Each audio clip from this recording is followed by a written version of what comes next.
Hello, all you spry tubers, switchers, and pod people out there. Welcome to the Could You Do It Better podcast.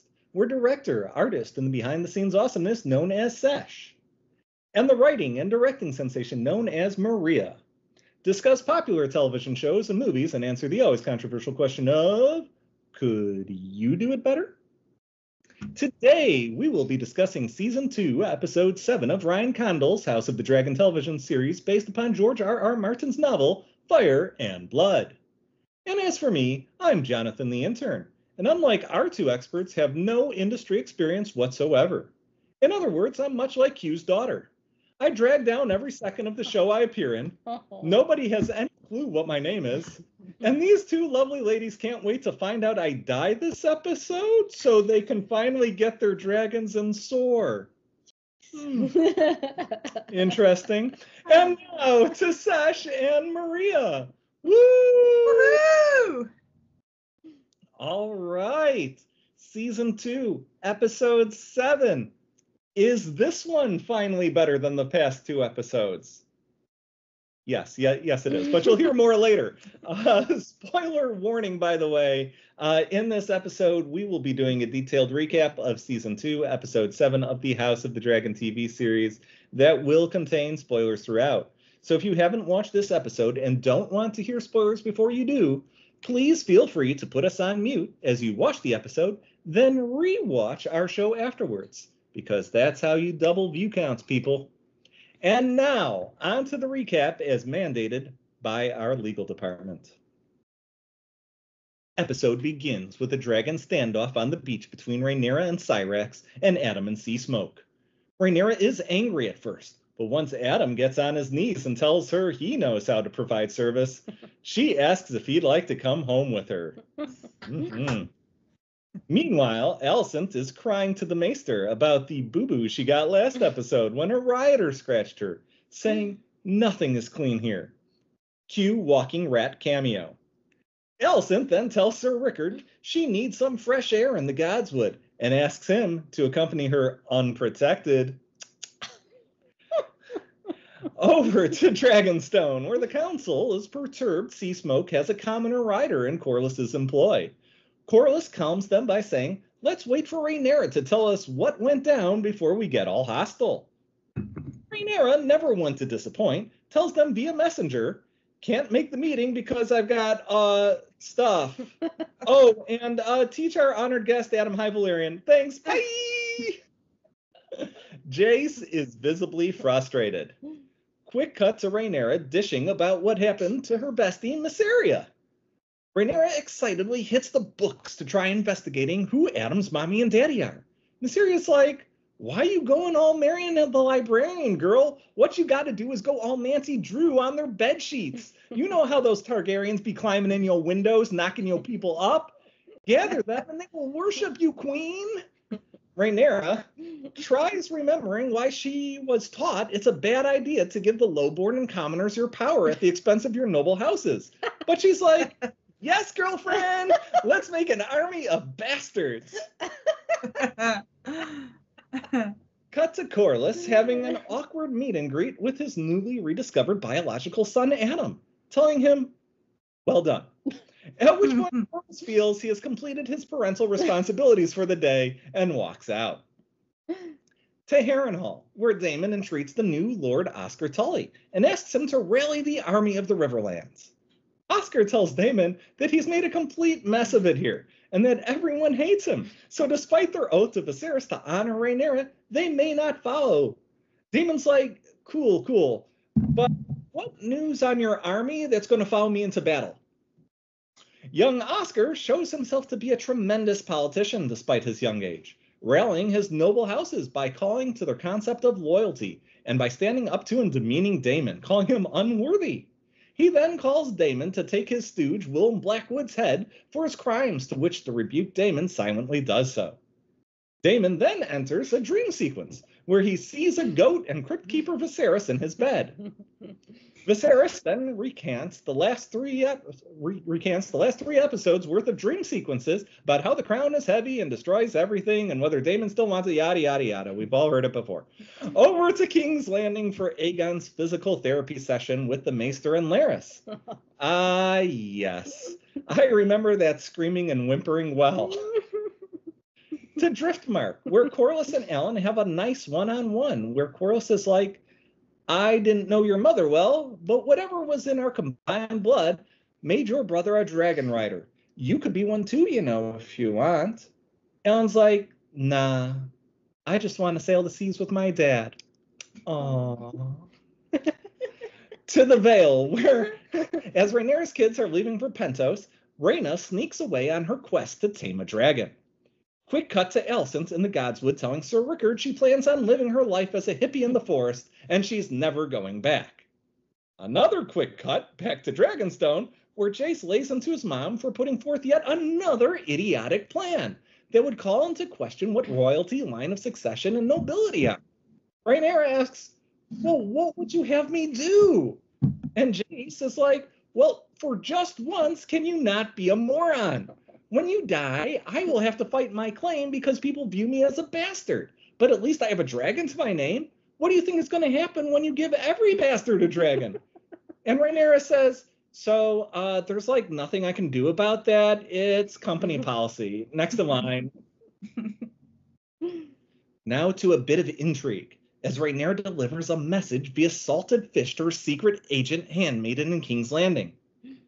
Well, intrigue's over, as we arrived at our random scene with random character part of the episode, as random character in the tavern, Mudja, says Rhaenyra's handmaiden is asking for Targaryen bastards to come to Dragonstone to get themselves a free premium dragon mount, and Ulf, World of Warcraft guild leader, needs to get one. Ulf's like, I would totally compete for world's first hardcore dragon mount, but this nagging groin injury, man, it's rough. I can't press that button on. Can't repeat. No. But peer pressure overcomes all as the tavern cheers him to just go away. over to our other favorite random character, the blacksmith, where we finally learn his name is Hugh Hammer, and his mom was whorehouse favorite and sister aunt to Viserys and Daemon, Sarah Targaryen. And now that his sick daughter from last episode is dead, he can finally leave his wife to go dragoning. Meanwhile, Alicent walks through the meadow to go float in a lake. Okay. To Dragonstone, where after hearing Rhaenyra's plan to let randos from King's Landing ride dragons, her order of dragon handlers resigned due to numerous safety violations and executive negligence, and will not be actively responsible for killing people. Rhaenyra shrugs and gives what she believes is an empowering and motivational speech, but really just promises peace on Earth for anyone who doesn't die trying to ride the Bronze Fury. She calls Vermithor and puts him into a gentle mood by giving him schnuggles. Then she's like, your turn all, then walks down and bars the door, and she goes up to her box seats to witness. And completely unshockingly, Vermithor immediately sets almost everyone on fire and gets himself a couple chomp treats. In ensuing chaos, Hugh distracts the dragon from eating someone else by doing his best Malcolm from Jurassic Park versus the T-Rex impression, waving his hands frantically and shouting, "Come get some." Vermithor's like, look at the cojones on this guy, and settles right down. Hugh approaches and is like, let's go, big boy. Vermithor approves. While this is all going down, Ulf runs away deep into the dragon's lair, only to accidentally step on Silverwing's clutch of eggs. Ooh. Silverwing, however, is in a forgiving mood, seeing Ulf as comic relief, playing with him like one would imagine a bear playing with a ball, knocking him over again and over again to see the funny sound he makes when he falls. Aw, she seems to like him. To King's Landing, where in the small council we learn that Aemon's brother Daeron and his dragon Tessarion are ready to take flight for war. They are interrupted, though, as Silverwing shows Ulf her world, buzzing over King's Landing. Aemon runs out to get to Vhagar, and the chase ensues. Episode ends with Ulf and Silverwing entering Dragonstone airspace, and Aemon turning around as Rhaenyra and her fleet of dragons stare him down. This episode is brought to you by the Compliant Resourcing and Staffing Agency. In today's market, it's difficult to get a job, especially if you have no experience and limited education. And when your finances are low, desperation may set in where just any job will do, no matter the risks or safety. Well, here at the Compliant Resourcing and Staffing Agency, we provide everyone completely free of charge daily lists of job openings in their desired field that have been thoroughly investigated to ensure that not only are the job responsibilities and hours legally compliant, but that they follow proper safety regulations. So no more worrying about working for unethical bosses who coerce you to do illegal tasks under threat of getting your head chopped off. No more bosses playing high and loose with your safety. And no more jobs where you show up excited on your first day only to be led into a pit where you're burned and eaten by a dragon. That's the Compliant Resourcing and Staffing Agency, because your safety is everyone's policy. Oh, Back nice. to Sesh and Maria. It's wonderful that a government agency is willing to start spending funds on our show. It is absolutely. It's excellent. We can say this is government work. Yes. no. Legal is saying no. You No. cannot say that. We can't legally say it, but we could say it. Well, there's job openings for rat catchers. Oh, yeah, there are. Plenty if you want to do that. Ugh. All right, our first question of the evening is, do you think the symbolic nature of Alicent going into the woods is the show's way of showing us she is about to emerge a new, wiser woman? Sesh, do you want to start us off? Sure. After a tough time at work or in your personal life, it's important to take care of yourself, a treat yourself day or week. I'm not sure it's going to lead to anything revolutionary in her character from here, since I didn't sense much regret or self-reflection, but it's a very real person kind of reaction to what she's been going through. Even if everything happening to her is her own fault, it's still a lot to be fired, to have terrible humans for children, for your boy toy that you've used as an outlet excuse revenge relationship, for him to get too busy for you because of the war, and especially to have literally started that same war is a lot to have on your shoulders. This episodic requirement to have a bath scene for Alicent felt the most natural of any of them. Will it wash away all those gross things she's done? No, probably not. But it's a good place for her to be in the plot. Finally out of it. If this wasn't a show, she might just go off and disappear from the whole thing. I think I would if I were her. You know, it's interesting you say that. I wonder if on her character sheet, like, that's the only thing under her likes. Loves bathing, something like that. Yeah, I think this is the first time I have seen her at peace and coming to some semblance of self. She is so at one with the woods. It's like watching a little bird out of its gilded cage for the first time. Part of me wanted to see her get ensorcelled by Alice in the Milky Waters, but I am curious as to what is developing with her. Will she come back ready for battle or just leave to become a red witch in the woods? I don't know. I'm having a hard time reading what she truly cares about in life. Ever since she married the king, her life has been about giving birth to heirs and managing things. Her heart has never been in any of it. So it would be nice to see her develop some kind of real passion for her own, on her own by herself, even if it was like frog catching or something. Yeah, it would be interesting if she became Maggie. Everybody would just lose their minds. So, having watched Alicent's character for almost 2 seasons now, yes, it's been that long. Yeah. It's hard to think this is anything other than Alicent needing a spa day to get away from Aegon screaming. Oh. Honestly, though, my gut feel on what they were trying to show is that Alicent, depressed at what a failure of a human being and terrible mother she is, went to the Gods Woods to escape it all. Then, as she's floating in her idyllic, happy place, she sees Silverwing fly overhead and remembers why she's needed and justifies the choices she's made as she's fighting for her and her family's survival, I guess. So I'm thinking she comes back renewed, energized, and ready to grab back a more active role in the council and take the fight to Rhaenyra. I think that's actually what they're hinting at. But you guys might be right. It might just be relaxation. She's going to come back, chill. I kind of hope she doesn't come back renewed and ready to fight. I'd like her to just have a different something. Different something, yes. Yeah, just something.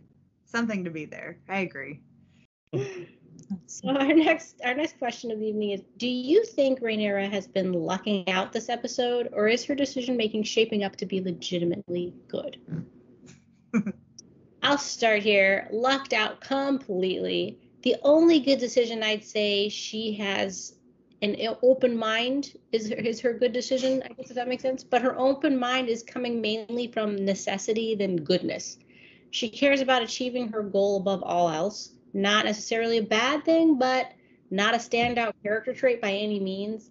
The dragons deserve to make their own choices, so it's nice seeing some dragon equality for once, but I don't understand how dragon loyalty even works. Like, also, these dragons can come and go as they please, no? So why haven't they already chosen their riders on their jaunts? Seems kind of odd that Steve Smoke is the first to choose his own rider. But okay, I think it's odd that Jace is angry with her for his own idea working. Maybe even he thought it wouldn't, but his frustration goes beyond that. I mean, step by step, Rhaenyra is not including him in her decisions and keeps secrets from him, which does not make him feel like he's being groomed to be the next ruler or will even be remembered when the time comes because of his questionable parentage and the new liberal dragon regime, all that. I think this all points to Rhaenyra's terrible communication ability. I will say the way Rhaenyra and Daemon are similar is they were both raised in an environment to think their wants and desires supersede everyone else and assume the world should care about them.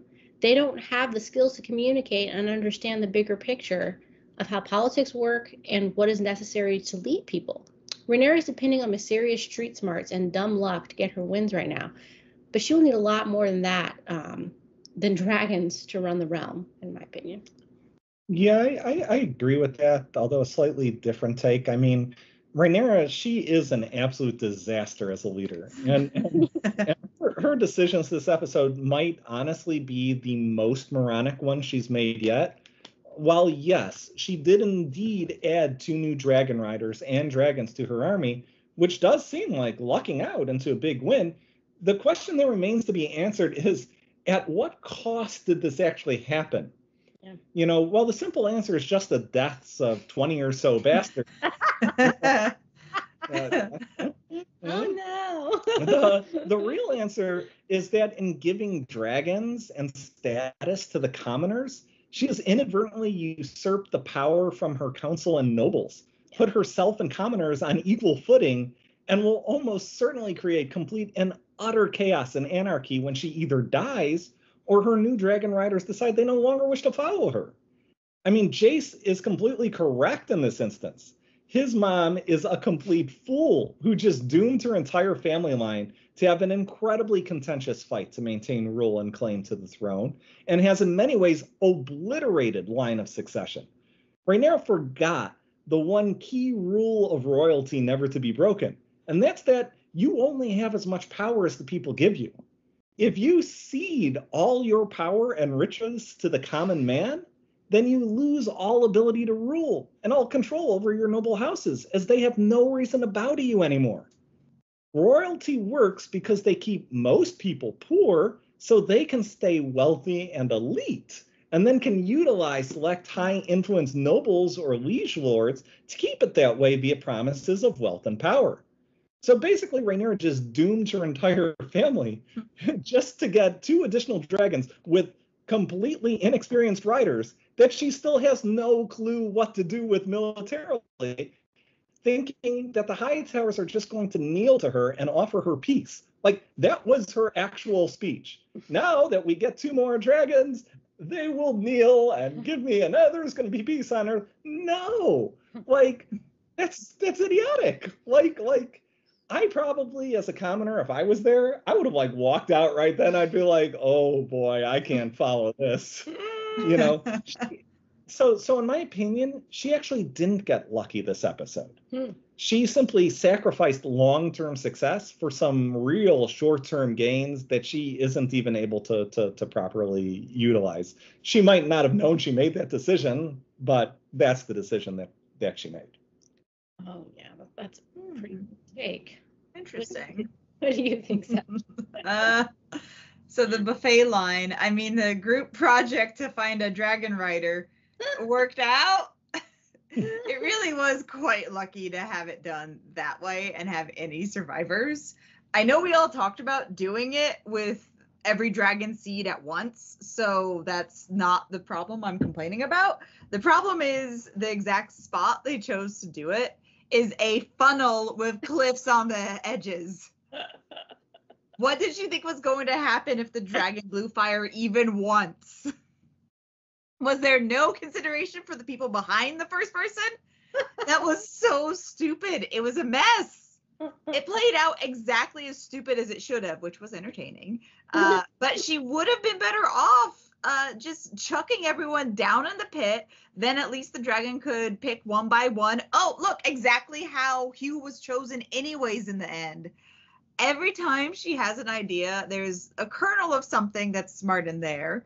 But then every time the actual plan is laid out, it's like, oh no, not like that. What are you doing? So I guess just she's better lucky than good, huh? Yeah. I shouldn't even feed him before this. Seriously. He's really hungry and angry, guys. Bye. It was interesting that she was able to calm him down, though, because I thought that's against like what they said in this show when it comes to dragons. Like, they make a bond with only one rider who can like calm and ride them. So that part didn't make sense to me either. And then for her to calm him and she's like, all right, yeah, there we go. Yeah. Yeah, it was a little weird. Like, it wasn't even an issue that all the other people protested it. Anyways. Rules? What? I get what I want. All right, so our next question is, when Damon gets outplayed by 13-year-old Oscar Tully and immediately goes into another fantasy where he rationalizes how being a king would suck anyway, is this the sign Damon is about to give up his play for power? Yeah, I think Damon is done playing king for a day. He can't handle the stress of not understanding what makes people tick, and he just thought he could tell people what to do and get by on his boyish good looks, and even the youngest of the river people are proving too formidable for his soft, banquet-fed mind. And he probably wants an actual good night of sleep back at home and to pretend like he's doing a good job while everyone else fights the battle. I think if he gets home and people congratulate him for taking Harrenhal and getting the river people on their side, he'll be satisfied. I like that. Yeah. Banquet-filled head. That's a good line. Thank you. That's so good. Not in real life. Every once in a while, something pops up. Oh, man. So, Oscar Tully, he is the star of one of the funniest scenes in the whole series, and I would say best written. I haven't been on the edge of my seat like this since a Viserys Last Supper with the full messy family present. He's top 3 kids of both series in my book. I actually loved him perfectly laying out, you want my help or not, to Damon, and puts him in his place. And besides the Damon reading that note that's become a meme, his reaction to Oscar was the best facial expression in the whole series. I'm laughing thinking about it. It's great. Great acting. Now for Damon's dream/vision scene with his brother. It's so incredibly on the nose and redundant again. Couldn't we have seen this like 5 dreams ago? I like a lot of the ideas in it. Like, I enjoy like Viserys looking his sickest and not even wearing the crown. But like otherwise, there were so many better ways to get this scene to happen and for it to have any symbolism.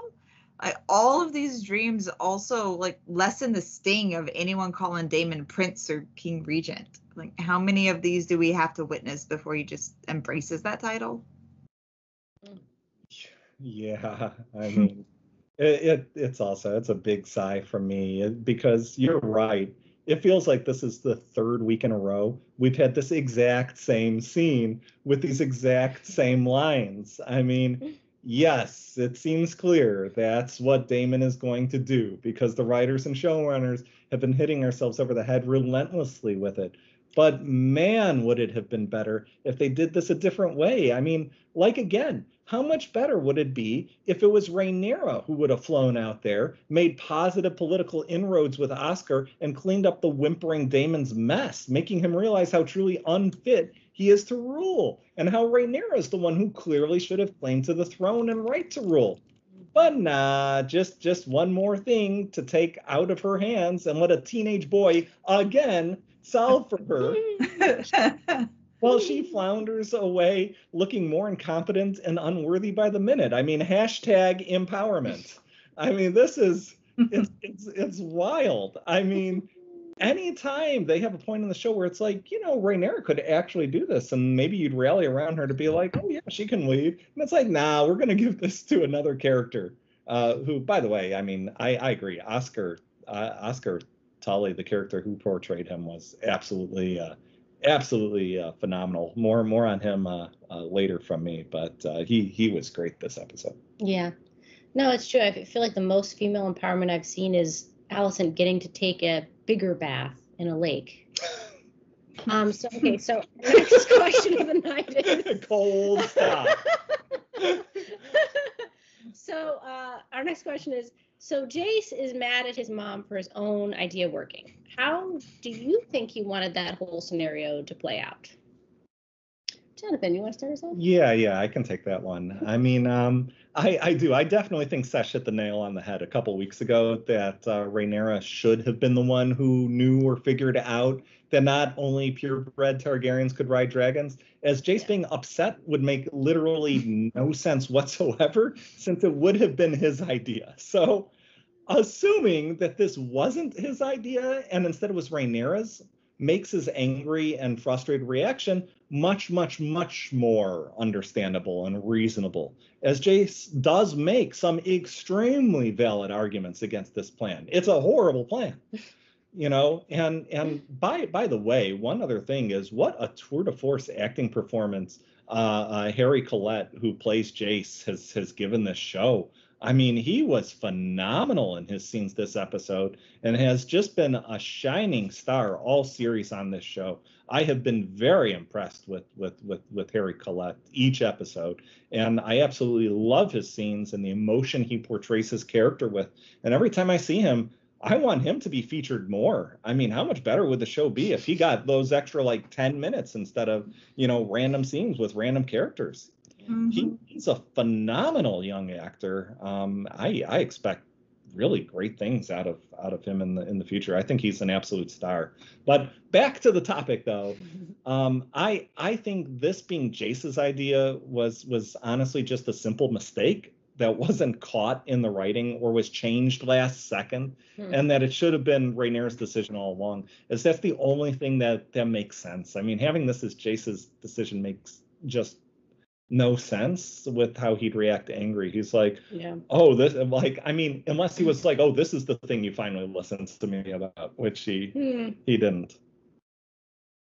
What do you think, Sesh? Yeah, I mean, I was shocked and confused they weren't already considering the bastards. Like, I honestly thought that was part of the plan.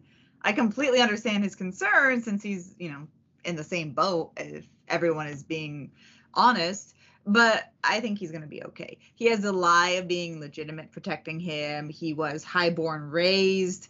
And the fight is for Rhaenyra to be queen. So unless she has an Alicent in her circles to cause a war from a misinterpretation on her deathbed, then I think he'll be fine. The odds are in his favor. It's an issue to bring up, but he'll be fine. Like, this is just another reason. Yeah, I wish that Rhaenyra was the one who had the idea about the dragon seeds instead of him. If she brought up the idea to him in that other episode, this was something we could have had immediately said. He could have immediately said to like push back on her idea that could have, built conflict there. Like, plus the message being spread in King's Landing for the bastards could have had some stakes being raised, because maybe they're dragon seeds, but also seedy people. Mm-hmm. Like, at this point, like, I thought it was just part of the plan, so, okay. Yeah. Yeah, I think Jace wanted to be included and championed by his mom as the future leader of the realm for his ideas. Instead, she was basically taking his idea and iced him out of any decision making. I don't think she is half conscious he is even around most of the time. She's completely absorbed in the problems at hand, which is understandable, however, not good leadership. Aemond is also totally absorbed in the problems and strategies of how he's going to win, and ignores and belittles the very people who can help him keep control over things. So it is sad to see her making similar mistakes with her son that her dad made with her, and she can't really even see that she's doing it. So I think he's more hurt by the betrayal of confidence than the terrible decision-making and what's going to actually happen down the line. That's a really interesting take. I like that take. I did not even consider that or see that, which is why you are an expert. Yep. Okay. Our next question is, how would you have revealed to your enemy you have an unexpected windfall of dragons on your side? Sesh? First off, I would not have revealed how many dragons I had. Maybe one extra dragon, maybe one last chance to negotiate before a battle. For a moment, like, I thought this show was showing us that Cy Green was actually going to get another dragon, that Ulf was going to be a seedy person and rightfully would have felt like he was being fed to the wolves by Rhaenyra. But that would have made things too interesting for this show. Then when we were watching, it was pointed out that what would have been hilarious if it were true, I don't think it was, we'll see next episode, that he was actually just there to show off to his old bar mates. I thought that was real funny. We'll see. I don't think I'll go that humorous, but I do like the idea. Like, was it possibly a lore to get Aemond to follow? I can't tell what's going on, or if anything is planned in this show. Sometimes it's really like they just make up scenes that don't make sense to get some cool shots. I got the impression as soon as he got his new dragon that he just took off for King's Landing without checking out of Dragonstone. But it seems like it was part of some plan. It's a cool final shot of the episode, but like it could have had it with the writers making Rhaenyra choose like they could have had that cool shot without the writers having Rhaenyra choose another major tactical error. Is that what, by the way, is that what the showrunners said about that? Because that was my interpretation of that scene as well, that he was just showing off in front of his friends at the tavern. It's very unclear. You're right. It's confusing because it goes straight from him finding the dragon to him flying around and I would have revealed it when I'm ready to wipe them out, not a moment sooner. I don't want to get a chance to figure out how to kill my dragons. I'd rather wait till I know Vhagar is exposed and surround him with a surprise attack and no way out. Then, once he and Aemond are vanquished, show my might to the armies on the green side and see if any of them want to bend the knee before unleashing wrath and fury. Done and done. Wow. You just won this show. So tactician. Yes. Huh. Use dragons to win battle. Yes. Oh man, if Rhaenyra had more than 4 brain cells in her head working at any one time, maybe she would have come to that conclusion as well. But alas, have a dragon and still. Yeah. But, since she couldn't come up with that, I'm thinking giant masquerade party. Invite absolutely everyone, high towers included, everyone in the realm. Then at the end of the night, when you're ready to give out the award for best costume, you pull the masks off of all of your 6 dragons and you say, surprise! Now surrender to the throne or die. That's a true buffet. Yeah. And remember, if you choose die, that means no cake or awesome miniature dragon party favors. No, I mean, seriously, though, Maria and Sesh, you have it right. I mean, Rhaenyra needed to keep this under wraps, then set up an ambush for Vhagar and Aemon, 5 or 6 dragons on one. Yes, you'll lose a dragon or two because Vagan's just so big and powerful, and apparently Aemon is the most experienced dragon rider now. But I mean, you kill Aemon from under. Right. But you kill Aemon and Vhagar, and the war is just over. So call it a day after that. Like, what are they going to do? The High Towers are going to be like, oh, we're now actually going to put Darren, the third son, in charge of this debacle. No, it's not going to work. I think that's what they're trying to lead up to. Is the mysterious missing brother is going to save the day for the High Towers? We'll see. On his baby dragon. All right, so our next question is, has this episode made up for the previous episode's shortcomings?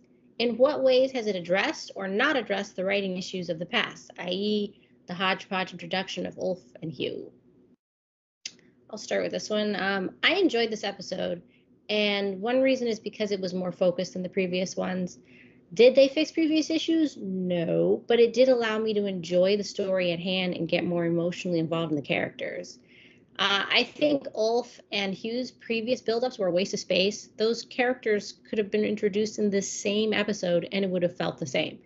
It was not worth the time for that payoff. Like, you could simply show among the bastard Targaryens, Ulf being a goofy guy, clumsy and jocular, while Hugh showing him as being the everyman knight, looking out for the group as a whole and not just himself. And that's it. That could have been handled in 2 short scenes. I enjoyed the progress Alicent and Aemon are making as they are both in their respective cocoons. I can see the payoff for that won't happen now, and neither should it. But, they're trying to let us have carrots for season 3. Yeah, I like a lot of that. But yeah, no, the show will be average at best for a long time. It would have to have 2 phenomenal seasons to make up for it. At this point, I am here just for the dragons and action, and I did enjoy this episode more than most, since dragon stuff was all great. The people suck, and I am so minimally invested. I could have seen so much less of Ulf and Hugh and been fine. Like, I thought Hugh was going to have something to do with a common folk revolt, but I guess that's dropped. And I somehow missed the potential Dragon Seed plot with him. Totally. Like, I guess I should have just assumed literally every single blonde is a bastard. These these characters have been on such a pointless journey. It's been so boring, jumbled, redundant, poorly symbolic, or attempted symbolism. Like, some of the worst character introductions I can imagine. And again, with the missed opportunity for tension, we know exactly who's going to be a dragon rider once they're presented. I would have liked to have been introduced to a few more potential dragon seeds, with these 2 guys part of that, getting way less screen time, and some of the ones we spend time with actually dying in this scene. It was an entertaining scene, but it would have actually been a good scene with tension or any uncertainty about what's going to happen next if they had done it that way. And honestly, I think that's the problem with the whole show. Yeah, that's a good point. They definitely took the mystery out of that. Yeah, no, I'm in agreement. Also, to our blonde viewers. Sorry. Yeah. I didn't write this. Yeah. This thing I wrote, but. Yeah, Sesh did not mean that. I'm reading from the placards from HR being held up right now. So. Have you tried to see if you're a dragon seed, though? That's the plus. Yeah, I mean, I'm in the same realm of thought. I mean, in my opinion, it really hasn't. I mean, I do. So I'm going to throw them a bone here, in that I get that they wanted to introduce these characters to the viewing audience before this episode, and I can actually appreciate them trying to do so, as I do believe it's needed. But there are so many better ways to do it. I mean, have actual meaningful vignettes of them that actually tie into the main scenes and storylines and aren't random person and random scene making small talk that's completely disconnected from all the other scenes in the episode. I mean, show them suffering directly from the Hightower's decisions. Like, Adam, Alan, and Corliss actually fighting as part of the blockade and saving Corliss's life. That could have been a useful scene. Or have Ulf be the guy in the brothel who, say, stares at Aemond, and then as Aemond leaves, he gets absolutely pummeled by Aemond as he exits, or have Ulf be a friend or brother of one of the rat catchers who were hanged. Yep. Have Hugh Hammer as a person who's desperately trying to get his sick daughter food, only to have the Kingsguard steal the lone food he could scavenge for themselves, while also saying it was on order of Prince Aemon, giving like BS reason. And his daughter just dies because she isn't getting enough food or nutrition. And he's like, vowing vengeance, or something. Like, give them all something that clearly shows how they've been directly wronged by major characters, not passively, directly, and taking an active part in those scenes. And while you can show the outcomes of what happened, to show how they become rageful at the crown, you don't need to overdo it with weekly small talk just so the audience knows that they're there. I mean, why?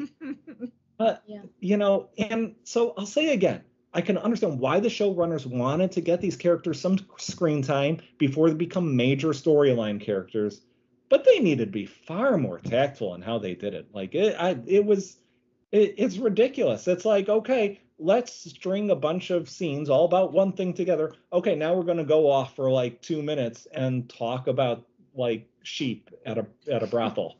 It's like I'm not sure how this fits into the storyline. Really great points. Yeah. Really all right, now we're out to ratings and would you continue watching? Sesh, what do you think? I did enjoy this one more than most episodes. I am a big fan of the dragons. I love the whole bastard smorgasbord, even though it was horribly thought out. It was unintentionally hilarious and entertaining. I shouldn't rate this just on that, but I think this episode had two of the funniest scenes in all of House of Dragon, and one of those scenes is when Rhaenyra calms the dragon, says good luck, then runs upstairs to watch from as far away as she possibly could. I can't think of the exact scene this reminds me of, but I think it was something from like Futurama or The Simpsons, and it's hilarious. And then there was Oscar dominating Daemon and stepping up to completely fill the role of leader of the Riverlands. And I would say in a highly diplomatic way, the guy Daemon sent off to do the task is the one who messed up, which we, kind of talked about that vagueness there, but that's how it played out. Like that scene was handled great. We had two good scenes in one episode.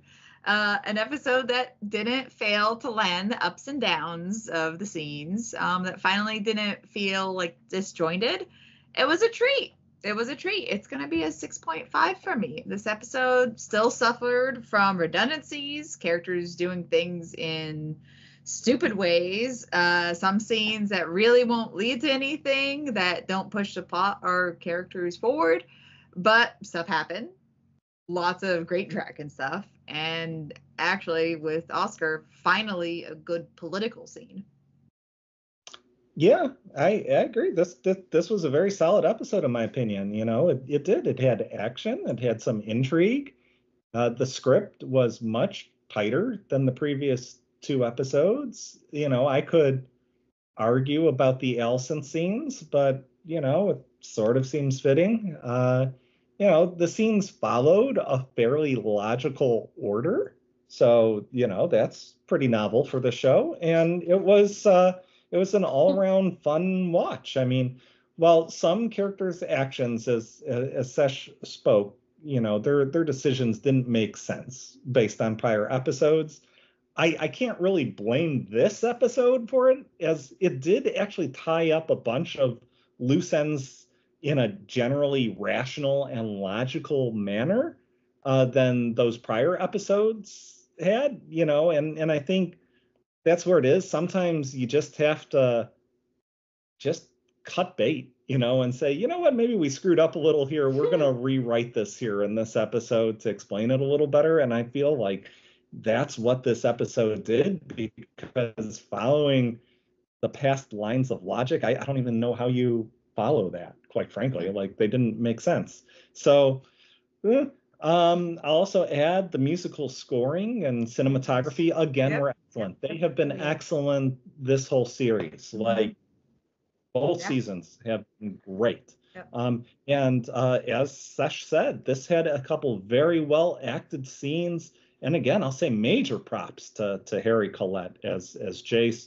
Loved the scenes, how they were written for the actor portraying Oscar Tully. I'll see if it's how they were written versus Oscar Tully as a person. I hope he gets more scenes so I can properly evaluate him later on. But you never know with this show. But no, I mean, Harry Collette has just absolutely killed it. Him, Patty Considine as Viserys, really, really good scenes. And previously I really liked the scenes with Millie Alcott. I like all the acting, honestly. Like, I wouldn't say any of the acting's bad. None of it. No, I mean, they did a great job. So, overall, I'm going to give this episode a 7, maybe closer even to a 7.25. Solid B. So I think a really nice job with this one overall.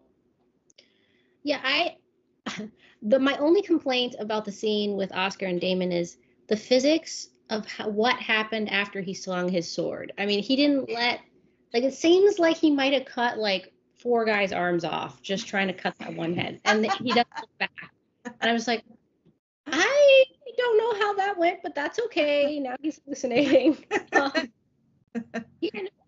I really enjoyed this episode. I thought the cinematography, acting, writing, composition all felt very cohesive and nothing was forced. It flowed well and it showed more than told, I felt.